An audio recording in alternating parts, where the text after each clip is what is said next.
All right, Chelsea fans, welcome back to a post-Thanksgiving Day episode of London is Blue, live if you're joining us on YouTube, or you're listening back to it in audio format in your podcast feed. Hopefully a few pounds heavier and happier after the holidays, the start of the holiday season.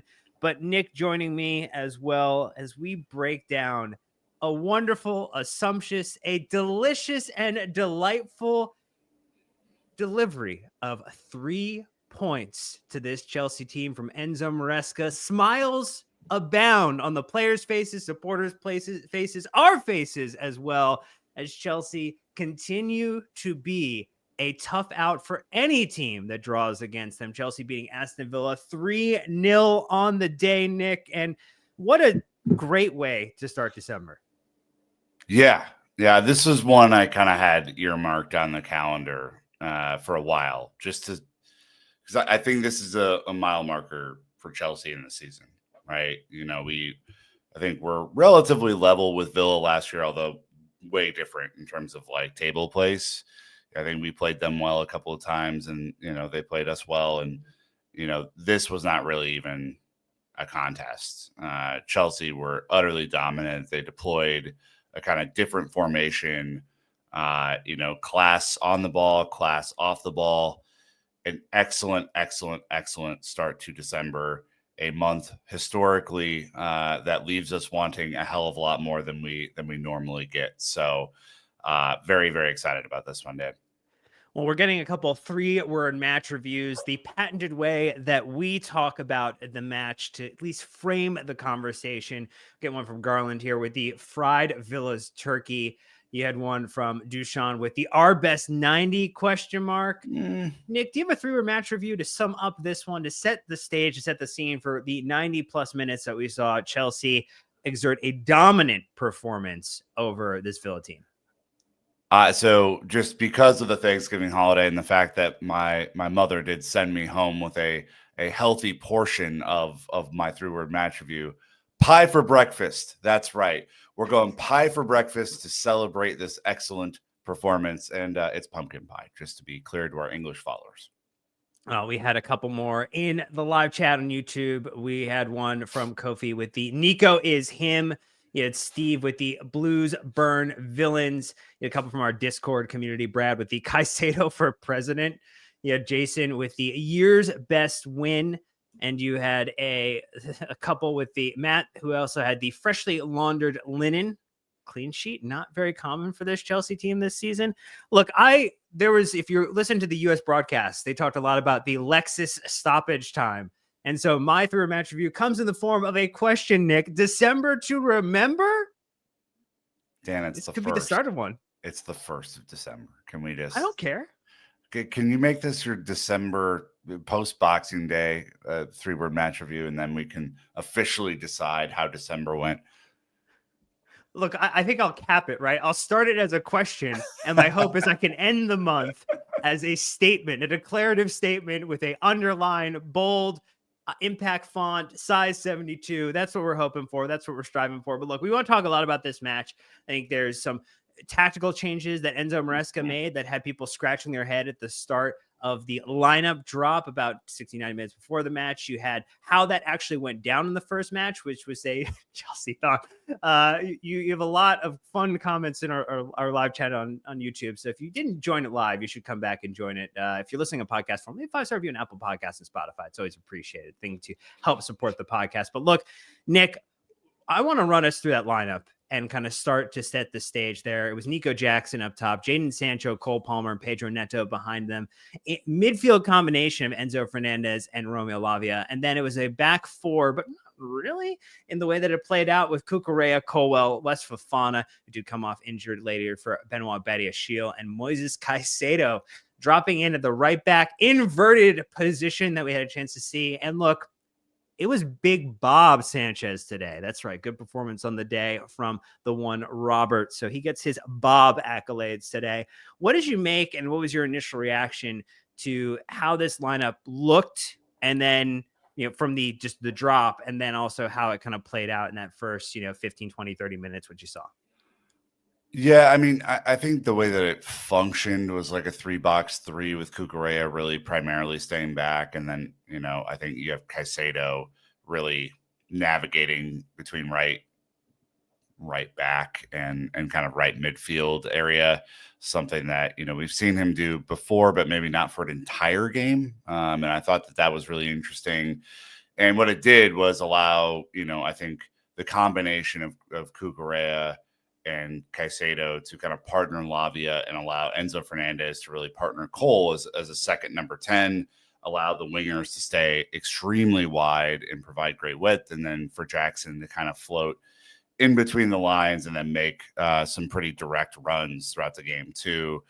It was a risk, right? Because what you also saw, Dan, is a ton of man marking in defense, something that I personally hate because I think it's very, very easy to break down. Villa did break it down a couple of times very easily today, where they were in on goal with huge amounts of space in between the back line, but they didn't make us pay for it. And so tactically, when you give up 0 goals and you score 3, it's hard to really critique the performance or the formation. There was some stuff in there that I think a better team would have taken advantage of against us, to be candid. But I think the way that we controlled large portions of the game outside of the first 20 minutes of the second half was really, really good. And I think you're seeing a Villa team that is struggling to cope with the responsibilities that they have in all these different competitions. And, it's hard to say that we didn't see that coming for them, because they're not an entirely deep squad, especially if they lose their best goalkeeper. Oh, when you can't exchange 11 for 11 when you go to your European competition, can you really call it a big squad? I don't think Yeah, so, Nick. I I don't know. don't think that's the case. Like Aston Villa do have a little bit of a more rude December coming up for them. They do have Brighton to end the month. They play Man City 2 weeks before that, and they do get a little bit of a reprieve, I guess you would call it, getting a chance to play Southampton. But like Brentford have not been an easy out. Forest have not been an easy out. So I mean, they're staring down the barrel at the moment, and it is not a pretty sight for them. They've really struggled this season relative to where Chelsea have been on the opposite side of that, where we have been finding our form, we've been able to make results happen, and we've been pretty comfortable with it. I think the thing with Caicedo, so if you're not aware, he has been deployed as a right back before, not necessarily at Chelsea, but when he was playing at Brighton, there were at least 4 or 5 times that I can remember where he adopted a very similar role under De Zerbi. So it's not maybe surprising to see him here. I don't think we've seen anything from Gusto playing that role in the way that we saw Caicedo play this role today. I mean, his ability to kind of drive in centrally, his ability to remain calm under pressure. I mean, this is the thing I think that, if you look at Gusto doing a very similar role, it doesn't show, I think, the same level of comfort when he's being pressed down on, when he's kind of trying to have to play individuals off the ball.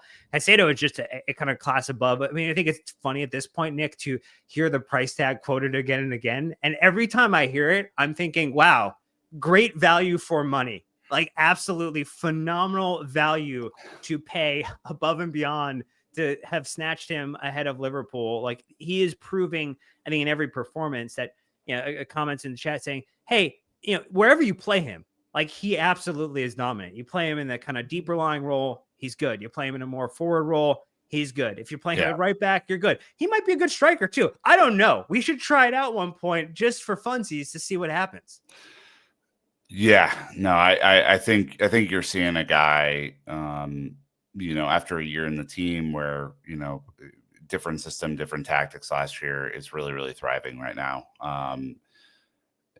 Not only the positioning was phenomenal today, not only the tackling, even when he was called for a foul, when it wasn't a foul and a tackle, it's really the passing, Dan. Like there are moments where he is the only one on the field to see Nico making the run down the middle of the pitch and play it over the top. He's the only one to see the ball out wide and then make the appropriate run infield to get the second ball to progress. Like it is a very, very, very good sign that there's so much cohesion, even when he's not playing in his standard role.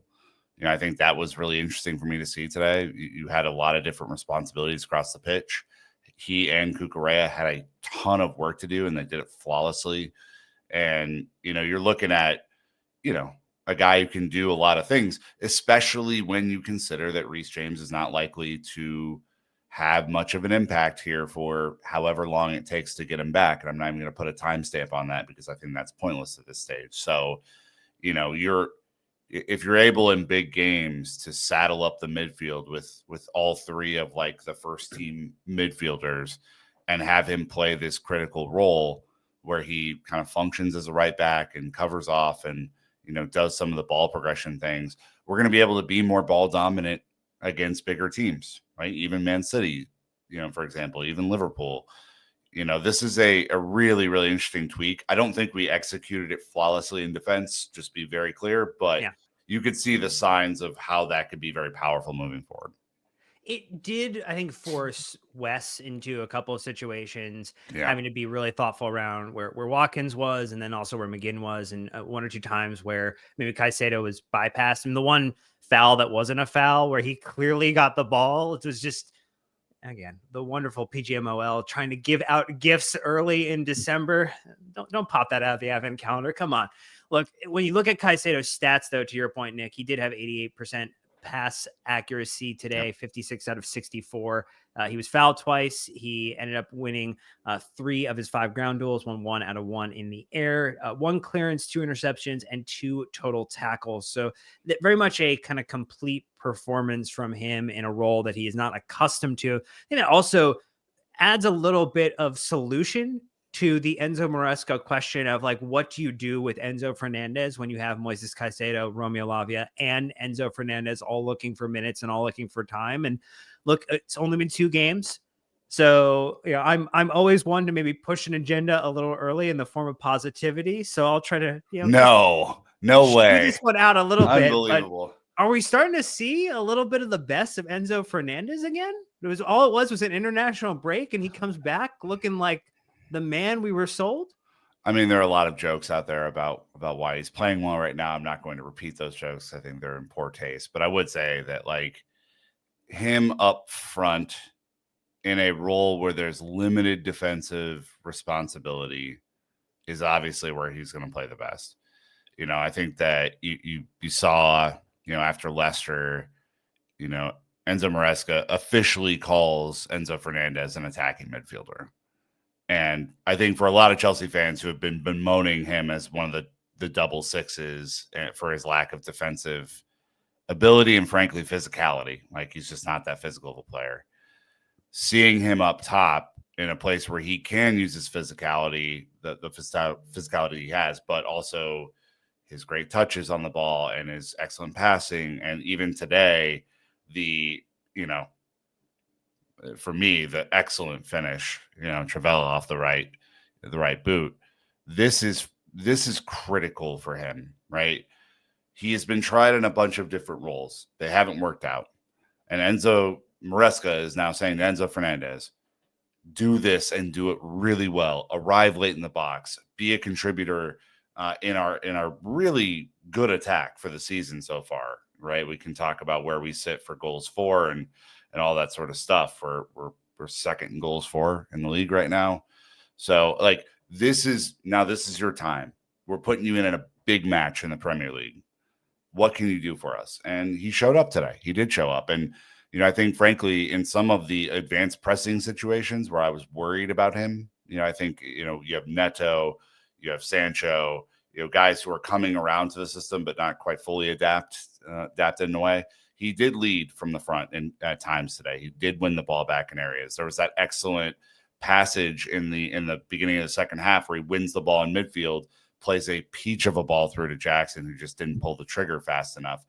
That for me would have been his best moment in Chelsea shirt because it shows both sides of the ball. He can do a little bit of dirty work and have the final end product to help us score. So again, 2 games in, let's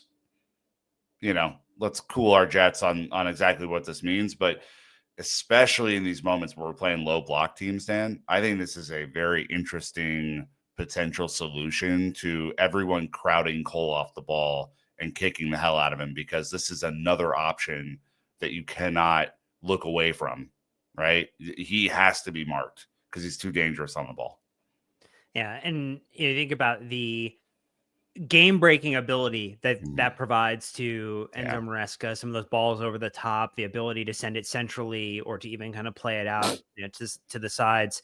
Again, not the most physically dominant player, not the fastest player on the pitch, but definitely has a mind. I mean, not anywhere near at this point in his career. I mean, the level we saw of someone like Cesc Fabregas when he played in a Chelsea shirt. I mean, that's the ambition, right? Can Enzo get to that level at some point during his Chelsea career? That would be the ideal. I mean, if you think about it, it's now his third season, second and a half season, I guess you would say, at Chelsea, considering that we only got 18 league matches in that first at half of that winter transfer window that we brought him in on. I mean, this today brings him up to 4 combined goals and assists in the league, which will put him 1 off of his high for Chelsea, and actually will put him 2 off of his league high when he played for Benfica as well. So he's actually, to your point, what Maresca is saying, attacking mid, playing a little bit more further forward, being involved in the creative aspect of the game, contributing from a goals and assist standpoint,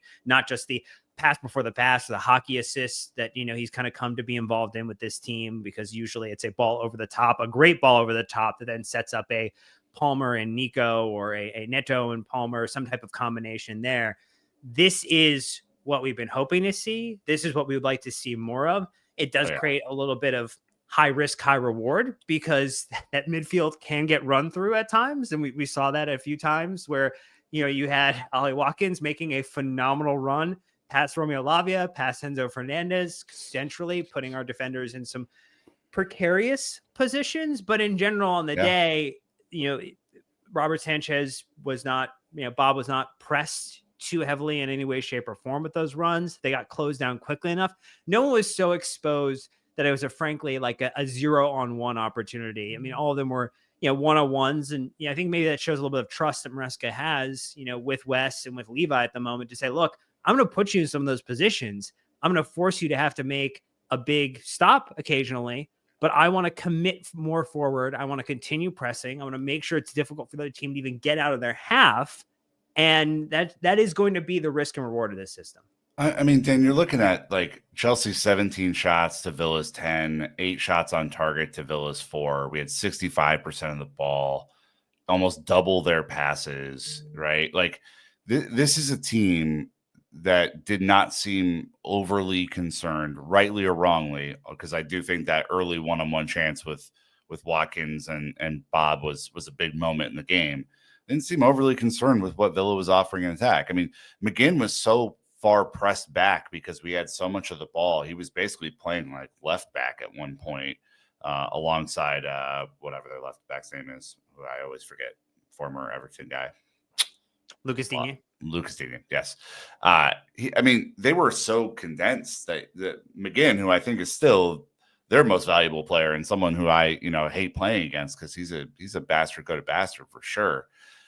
This was the gamble, right? I mean, we're saying essentially that we're going to outscore you. We don't think that you're going to be able to score 2 or more goals in this game. And not only are we going to do that, but we're going to do it with 90% pass accuracy. I mean, 90 in a Premier League game is extremely high. I mean, we're normally like 83, 84, stretching up to 87. This took everyone being disciplined, knowing their passing lanes under, what I think one of the things I saw in this game I was super excited about, defensively and offensively, a ton of pointing and communication. Where should you be? Where are you going to go next? Where's the run? Like, Nico raising his hand when he's about to go, right? Despite the fact that's going to alert the defender, it doesn't really matter because he's so quick, right? Like, there was a lot more communication today than I think we've seen all season. And that is a really, really, really good thing for us to look forward to, because it means that the guys know where they should be and are holding each other accountable in the formation, especially when you're playing a high risk man-to-man pressing system that if one thing goes wrong, it gets very easy to unravel. So very pumped about that today. I think Chelsea's new Air Force One and Mark Cucurella also continuing to have a really, really great time at club, really being enjoyed by the supporters for his commitment, his tenacity, his ability to, when he makes a mistake, to get back in position, to be a little bit more aggressive, to be a terrier at times and not let people get away with things, has been very, very enjoyable. I think in this match, they were testing him early in that first 15 minutes or so, where they really wanted Philogene to get in back and to make it very difficult for him. And there were one or two times where he did get bypassed. I'm actually shocked that they went away from it as hard as they did. I don't know what it was in that matchup that they said, no, we don't want to try that again, because Cucurella commits himself very far forward in several parts of the match. And I think his heat map was so bright red from like the front of our box to the front of their box.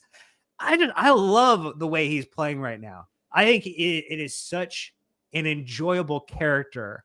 And like we Cole's fun to watch and Nico's fun to watch in terms of like just having a larger than life personality, both in this, how large you play relative to your physical form, but also just the impact your performances have on the match. Yeah. I think Cucurella is loving life right now at Chelsea, and we're loving it too. I'm kind of torn. Like there are a bunch of, Dan of the match, options in a game like this where you win 3-0 at home over a pretty good Villa side. I think I'm giving it to Cucurella today. Ooh. And I know, like, Cole, great assist, great goal. Caicedo played out of his skull. I think the job that Cucurella had was slightly different than he's used to, right? He was more in the back three, had to commit himself one-on-one a bunch, was a leader on a bunch of different set pieces, making sure to point out where things were going, clears the ball off the line, or not off the line, out of the box a few times. Just is a shithouse player in a game where we needed a shithouse player, right? I believe that if Chelsea are going to do anything this year, it's going to now be largely because of players like him. Like he's absolutely in the player of the year contention right now. Absolutely. People laughed at me 2 weeks ago when I said that.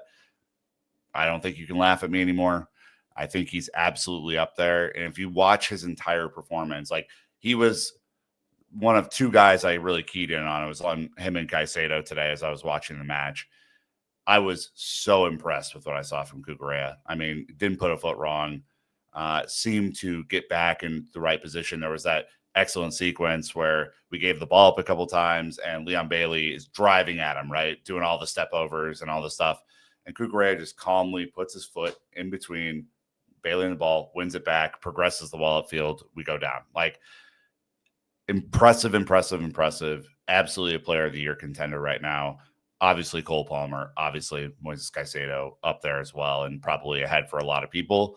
But my campaign for Cucurella to get recognition will not stop. He has played exceptionally well.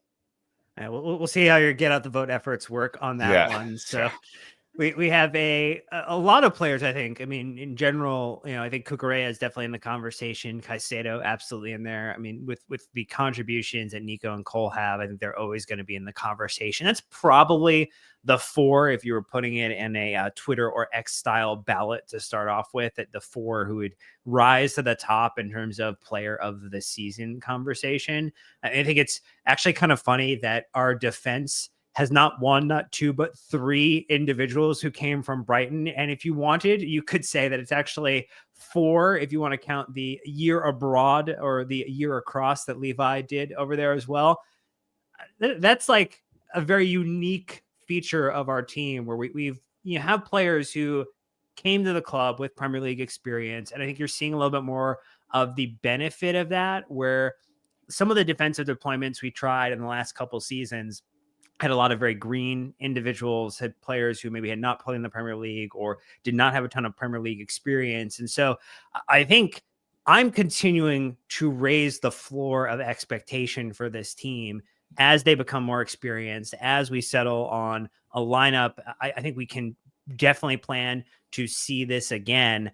I think one of the things that this provided an opportunity for to Nick was just the ability for Nico to play really, really far forward, for Cole to continue to have that free roaming role that he has come to like a whole lot.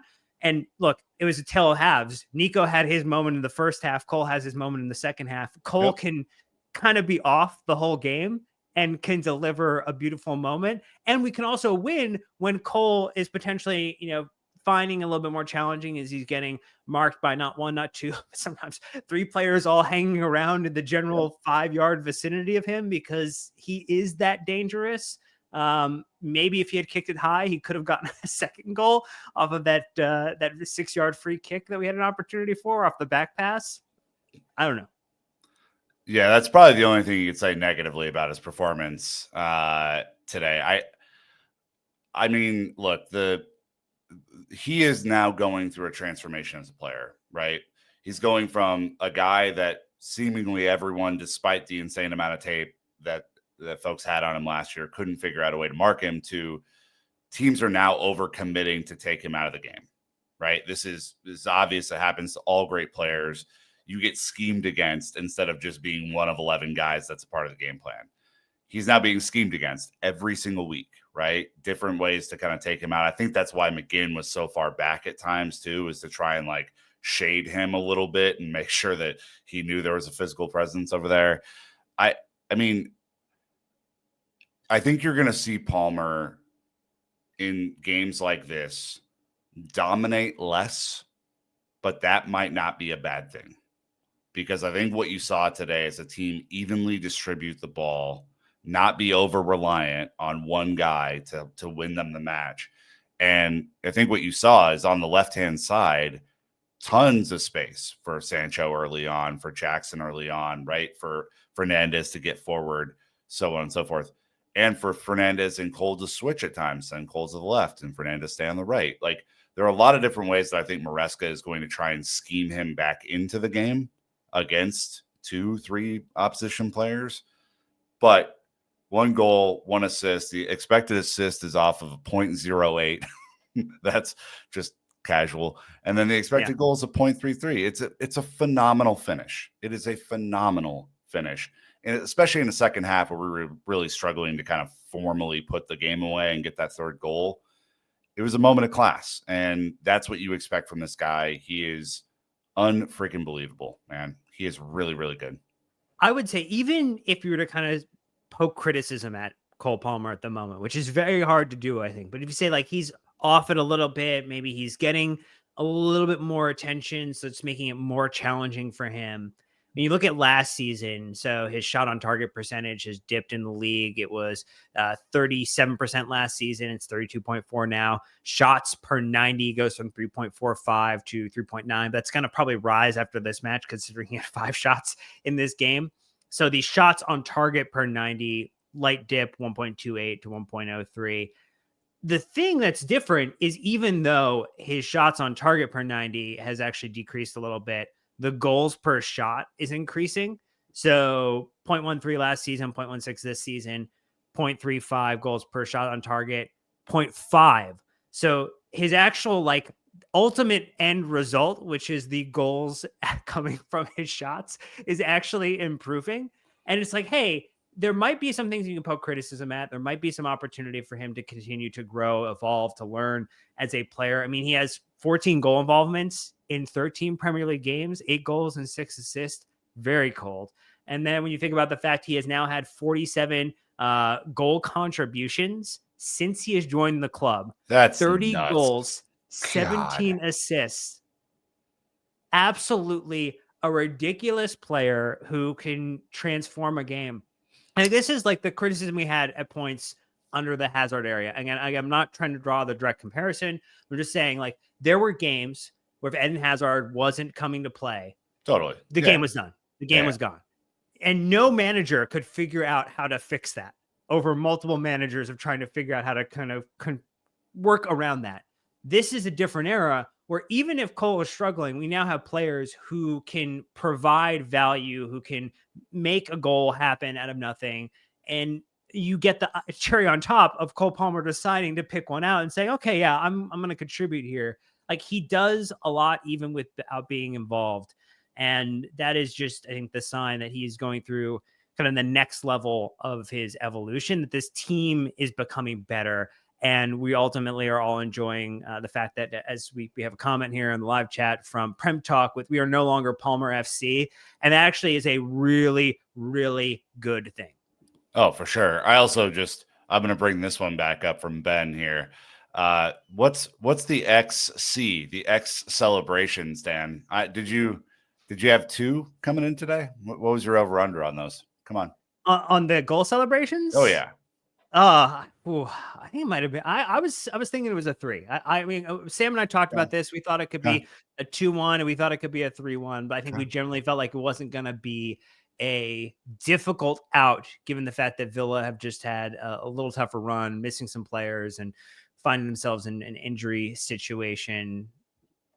Did you have an X3? Did you have an X2? No, X1? Do you think it was going to be 1-0, real hard grind out? That's why I'm wearing this holiday sweater, Dan, because it's so chilly out. You know what I'm saying? Look at that. Please stop. If you missed that on YouTube, you were missing out on watching it live to see a very interesting reenactment of Cole Palmer's goal celebration. That was class. That was good. Come on. Do you also want to talk about the fact that Nico Jackson just continues to be a player who can find the lane appropriately, who can navigate the channel, who can be a menace? I think Emi Martinez was not enjoying having Nico Jackson on the pitch, and ultimately their collision led to the wrist injury, which we thought might have been a back injury at one point to him that forced him out at halftime for the I think it was a back injury. Like he looked like it was back before wrist, but it might have been both. I mean, look, Nico only had 2 shots today. One was off target, one was in the back of the net. It was a really difficult finish. The assist from Gugare, who was my Dan of the match. I mean, he's becoming an incredibly efficient player. Do I want to see more from him? Of course. Do I think he missed a couple of kind of through balls that should have been at least shots on target, but never materialized? Of course. Does he get our opener, early on and helps us take control of the game? Yeah, he does. And more than that, he's making all sorts of crazy ass runs in this team that are, I think, largely going unnoticed, but I'm noticing them every single week. He's, especially when we're in this like more, controlled possession set, where we're kind of passing the ball around, figuring out where to get in between the lines, all this sort of stuff. He's still making runs in behind. He's still trying to stretch and push that defensive line back. He's trying to put the fear of God in him. That is very, very, very important. Very important, because you cannot just, I think we saw, a couple of years ago when things were not going so well from a goal scoring standpoint, you can't just stand around and expect something to happen. This team has to be active in the final third, even when we have a ton of the ball. And he is a master at that. He is always pushing the line. He's always making those little runs. He's always making the movement.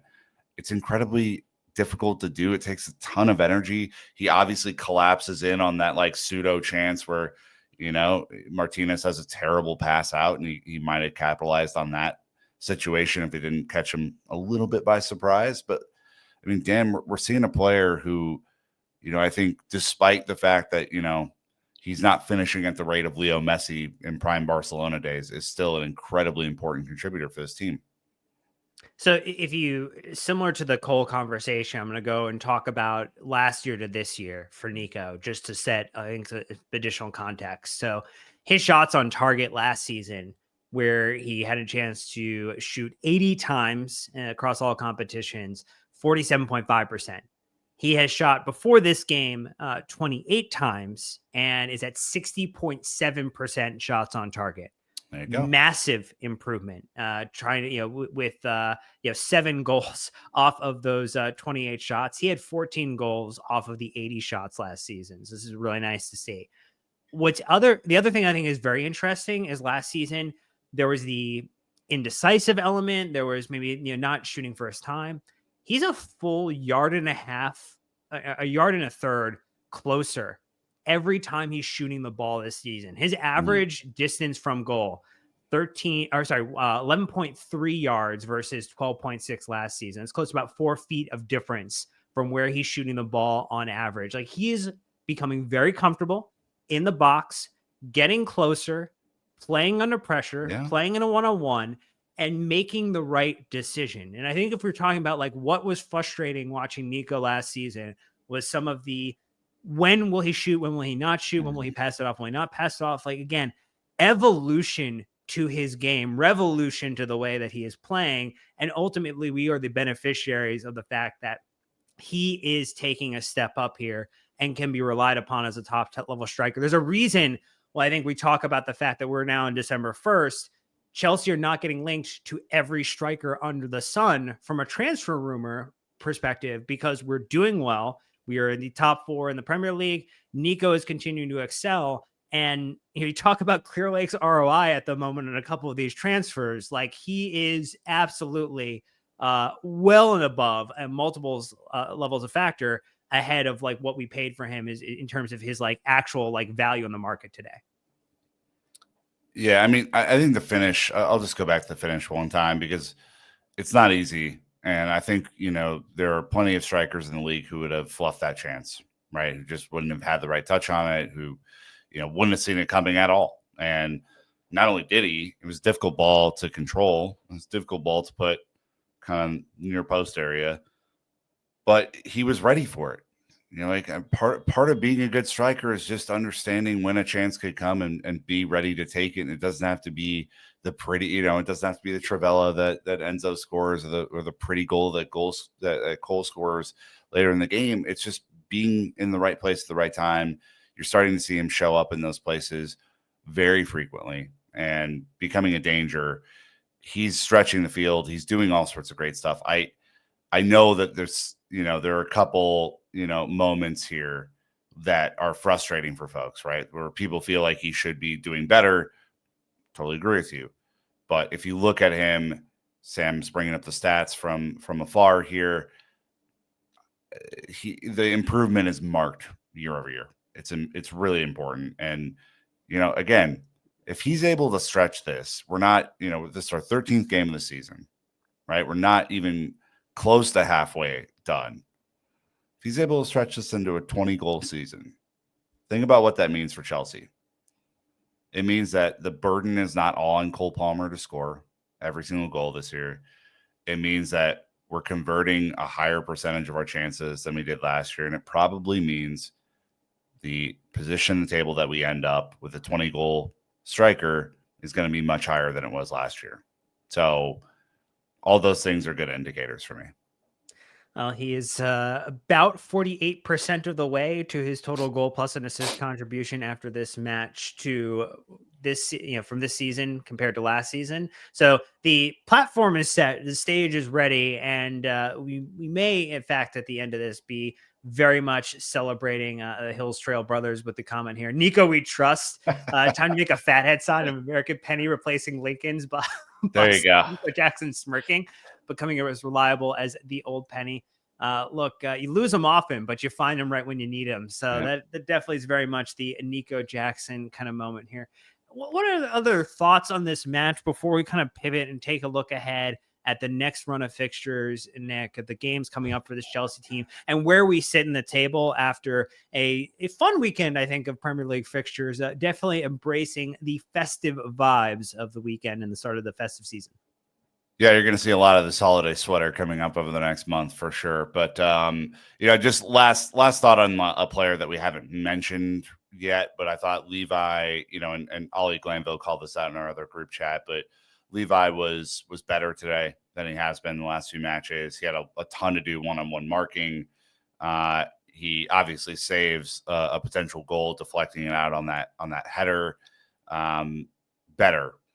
Better from him today. And he needed to be, because I don't think Fofana was at his best.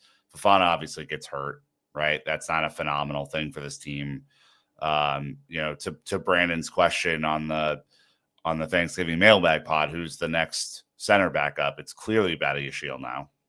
There's no doubt about it. Battershield came in and played on the right in Fofana's place, didn't shift over to the left where he's, theoretically more comfortable on his left foot.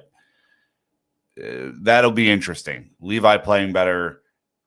Wes, depending on if this was like super precautionary or not, didn't look precautionary in real time. To be candid, he looked pretty devastated to come off. Like because it looked like he kind of rolled on the ball and like stretched too much. And I was like, dude.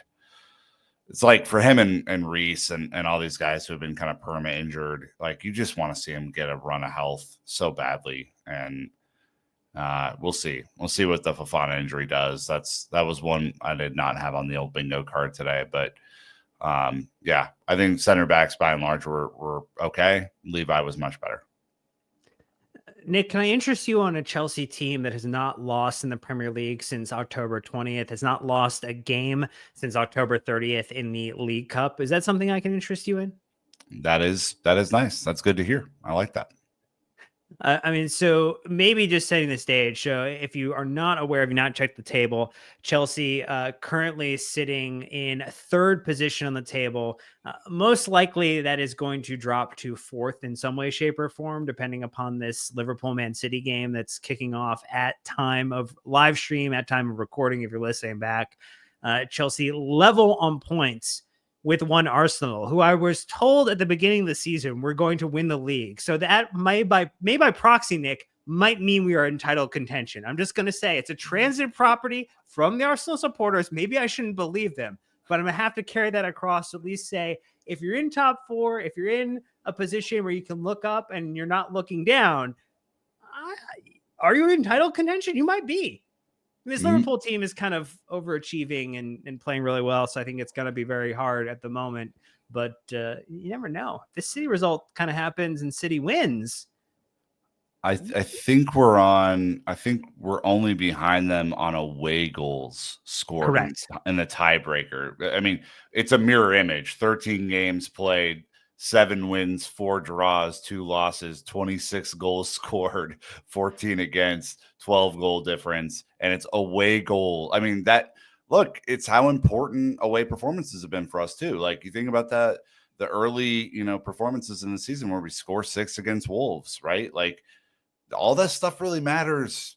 It does in the table. And, do I think City are going to remain in 5th for most of the year? I don't. I still don't. I know they're having a tough go. They're currently losing 1-0 to Liverpool at the moment with live recording. So they could stay at 5th at least this weekend. Maybe, but we'll see. I don't believe they're going to be there at the end of the year, but it's incredibly important.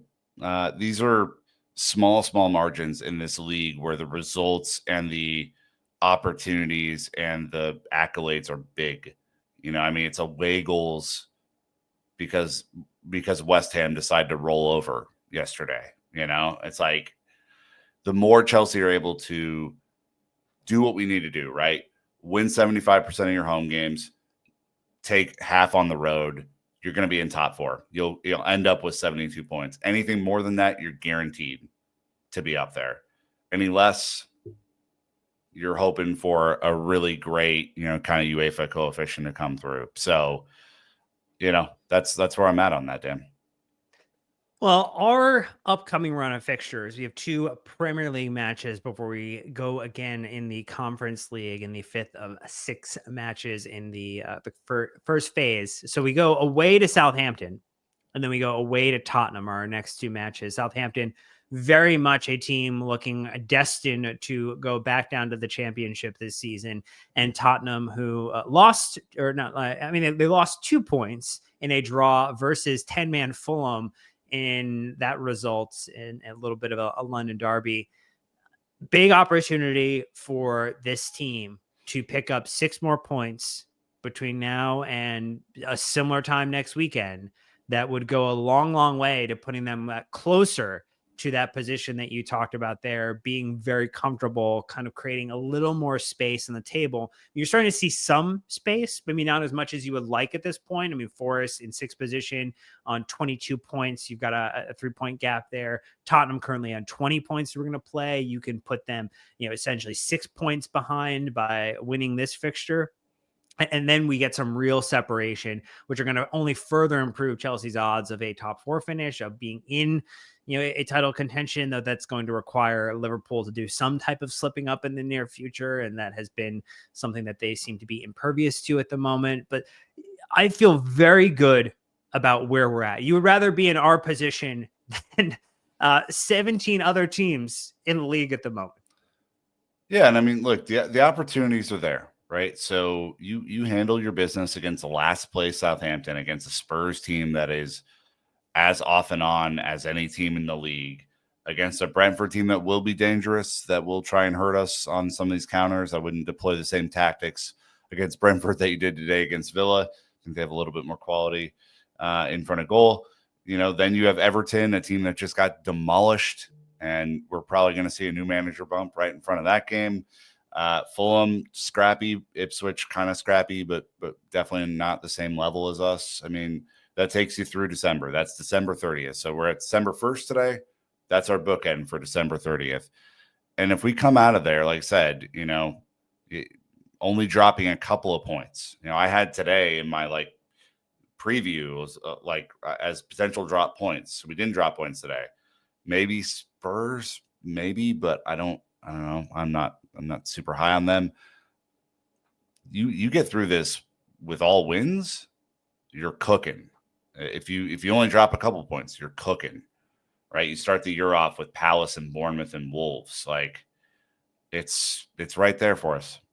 Yeah, it is the opportunity to punch down for the remainder of the month and into the start of the new year. I mean, there's 18 available points left between now and the end of the calendar year that would put Chelsea, if you get maximum, at 43, which would make it very comfortable, particularly as I imagine at some point, you may see as we advance in the Conference League. I don't know how much you'll kind of see there in terms of some players doing more of a double duty, but very clear balance of responsibility right now. But once it goes to kind of knockouts and one game elimination, I do think Enzo Maresca is being a little bit more challenged, whereas right now it has been an autopilot decision for him. So things are going to come quick and fast. It is going to be, as we say, hopefully a December to remember for this Chelsea side. Plenty of matches upcoming, plenty of matches coming up for both the men's and the women's team this season for the remainder. But Nick, any final thoughts on this one before we break and get ready for a midweek match, midweek Premier League fixtures back